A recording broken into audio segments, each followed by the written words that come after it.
Hey guys, I'm here today to show you the RDA lighting AWL-1S adjustable wall pack. Now starting off, before we install the wall box, I'll just show you on the side here. It comes with an Allen key, basically to lock and unlock the side once you have it installed. Now when we open it up, I've already pre-loosened this one. You'll have one screw that hinges out so that you can work on the fixture.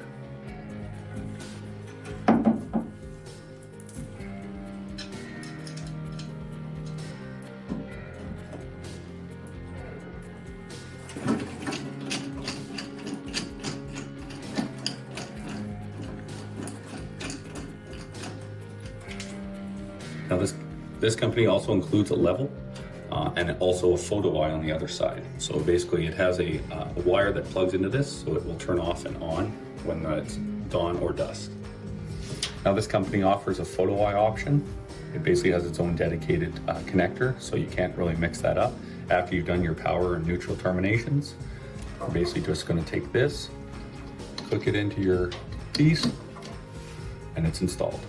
Now this company includes an Allen key. Again, you can use your own Allen key for this, but it does have a locking and unlocking mechanism on the side. So when you're at your adjusted level, depending on what degree, which they also offer on the other side of the light, you can now modify to whatever point that you want to point this, tighten the lock, and it will stay in that position.